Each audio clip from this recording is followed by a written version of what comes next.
Tiga. Oke, halo semuanya. Selamat malam pada Ibu, Ibu Rini dan teman-teman sekalian. Jadi sini kita akan mempresentasikan mengenai hasil UAS dengan judul Algoritma Rekomendasi Konten Instagram. Nah, di sini saya tidak sendiri, saya bersama teman saya Sarut Zaki Bramdani dan teman saya. Saya Afika Hidayah.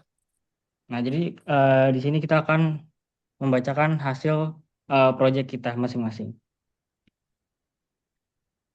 Nah, untuk latar belakangnya, jadi sistem rekomendasi Explore dan Reels Instagram memicu retensi pengguna yang tinggi. Kemudian yang kedua, tingkat akurasi konten yang disajikan bersifat subjektif bagi setiap individu. Kemudian adanya asumsi bahwa kebiasaan interaksi pengguna menentukan sensitivitas keakuratan algoritma.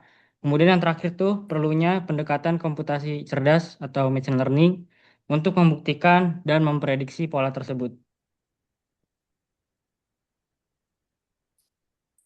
Lalu di sini ada rumusan masalahnya, bagaimana pengaruh dwell time, fitur save, dan fitur not interested terhadap persepsi akurasi Instagram. Lalu ada seberapa tangguh algoritma logistik regression dalam mengklasifikasikan kepuasan pengguna. Lalu di sini ada tujuan penelitiannya, menganalisis hubungan pola perilaku dengan akurasi sistem rekomendasi, lalu membangun model AI prediktif berbasis data real lapangan.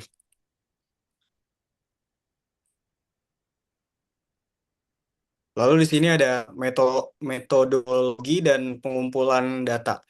Jadi sumber data, data primer, kuesioner, Google Form, lalu ada objek penelitian, seluruh pengguna Instagram, lalu ada jumlah sampel, 100 responden, lalu ada algoritma model, logistik, regression, classifier. Nah, selanjutnya spesifikasi variabel, fitur, dan targetnya. Nah, untuk variabel independen atau fitur X-nya ada tiga. Yang pertama itu fitur dwell time dengan menggunakan skala 0, 1, 2. Begitu pula dengan fitur save dan ada fitur not interest-nya. Nah, kemudian untuk variabel dependent atau targetnya, yaitu target akurasi kelas eh, 0 untuk yang tidak akurat dan untuk kelas satu itu yang akurat.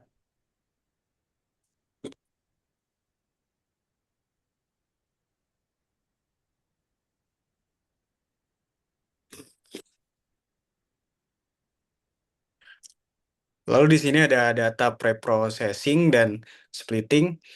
Yang pertama tuh ada label encoding mengonversi teks kuesioner ke bentuk matriks angka ordinal. Lalu yang kedua ada data splitting rasio 80% data training atau 80 sampel dan 20% data testing atau 20 sampel. Lalu yang ketiga ada handling imbalance data mengaktifkan parameter kelas weight balance pada model agar adil terhadap kelas minoritas.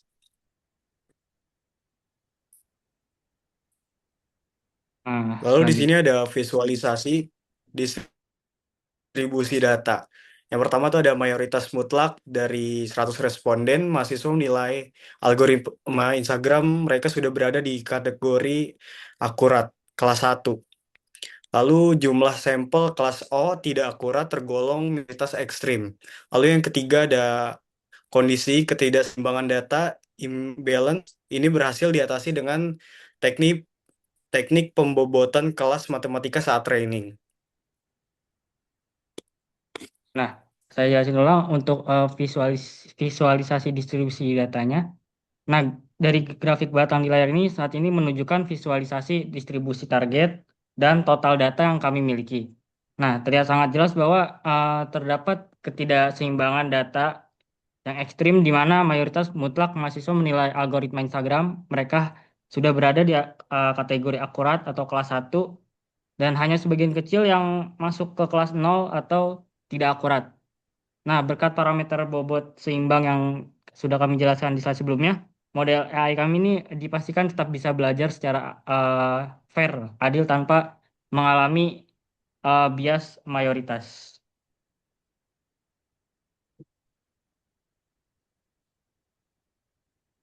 Nah, untuk evaluasi kinerja model AI, bagaimana dengan hasilnya? Nah, ini adalah performa dari model AI kami. Nanti saya akan tunjukkan codingannya. Jadi total akurasi skor global yang berhasil diraih menyentuh angka 75% sebuah angka yang bisa dibilang baik untuk data real lapangan. Jika kita bedah melalui grafik kotak biru ini, confusion matrix di sebelah kanan, dari 20 data ujian, model kami sukses menebak satu sampel kelas 0 dan 14 sampel kelas 1 secara tepat. Bahkan tingkat sensitivitas atau recall model kami dalam mendeteksi ketidakpuasan pengguna mencapai nilai mutlak.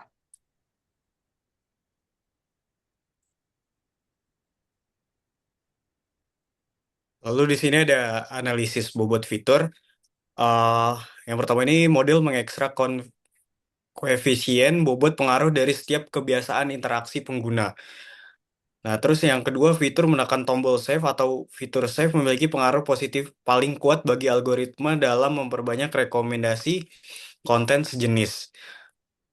Lalu terus ada durasi scrolling atau dwell time berbanding lurus terhadap peningkatan akurasi sistem. Nah, melalui fungsi ini dalam algoritma logistik regression, kami juga membedah koefisien pengaruh dari masing-masing kebiasaan berdasarkan grafik horizontal di slide ini. Jadi ditemukan fakta bahwa fitur menekan tombol save atau fitur save memiliki nilai koefisien positif paling tinggi, yang artinya di antara semua perilaku tindakan menyimpan konten adalah indikator paling sensitif yang membuat algoritma Instagram langsung memperbanyak konten sejenis di kemudian hari. Kemudian untuk kesimpulannya ya, machine learning terbukti efektif membaca korelasi aktivitas pengguna dengan kinerja algoritma Instagram, interaksi positif seperti save dan durasi lama secara linear meningkatkan keakuratan sistem rekomendasi. Model logistik regression kelompok kami sukses juga diimplementasikan dan bisa diuji melalui simulator interaktif. Nah, selanjutnya saya akan menjelaskan codingannya ini.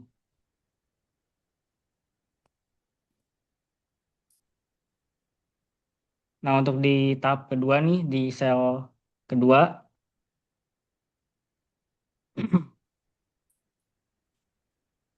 eh, di sini kami melakukan import terhadap seluruh seluruh library yang ada ya, sesuai standarnya.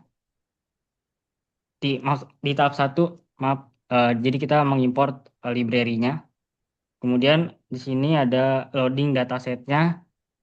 Kami memuat file dataset yang berhasil kami kumpulkan melalui Google Form, yaitu ada 100 data, 100 responden yang sudah kami unggah dari Google Form. Nah, pada sel ini juga eh, kami juga melakukan renaming atau penyederhanaan nama menjadi fitur dwell time, fitur save, fitur not interest, dan target akurasi agar kodenya lebih clear. Nah, kemudian kita masuk ke data preprocessing dan label encoding. Jadi ada dua hal. Pertama, kami mengantisipasi jika ada data yang kosong atau missing value dengan mengisinya menggunakan nilai label encoding, yaitu mengubah jawaban teks pilihan ganda menjadi angka ordinal biner 0 dan 1 serta skala berjenjang 0, 1, 2 agar bisa dihitung secara matematis oleh komputer. Nah, ini untuk visualisasi data dan targetnya yang ada di PPT tadi. Kami mengeksekusi kode visualisasi untuk melihat persepsi asli dari 100 responden kita. Begitu di run muncul grafik batang ini yang imbalance data di mana mayoritas mutlak mahasiswa merasa rekomendasi mereka sudah akurat atau di kelas 1 dan hanya sedikit yang merasa tidak akurat di kelas 0. Nah, untuk data splittingnya kode ini kami membagi dataset menggunakan menggunakan fungsi train test split data dipotong dengan rasio 80/20, hasilnya sistem secara otomatis memisahkan 80 data mahasiswa untuk dipakai AI untuk belajar, 80-nya itu. Kemudian 20 datanya sisanya diisolasi sebagai soal untuk mengetes AI-nya.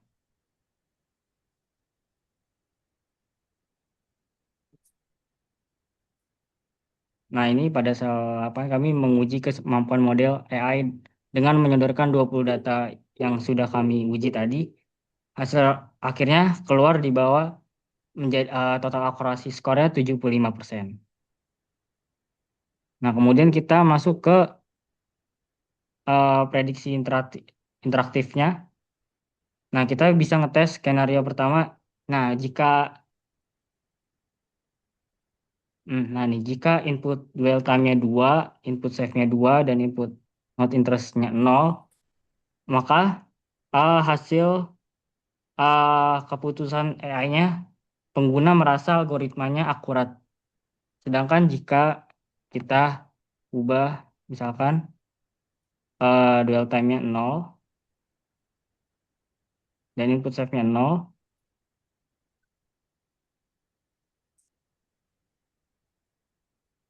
nah kita running.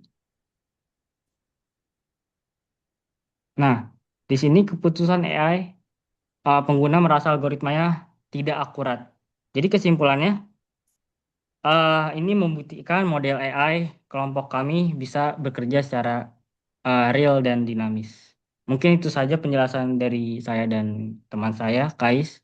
Kurang lebihnya mohon maaf. Wassalamualaikum warahmatullahi wabarakatuh.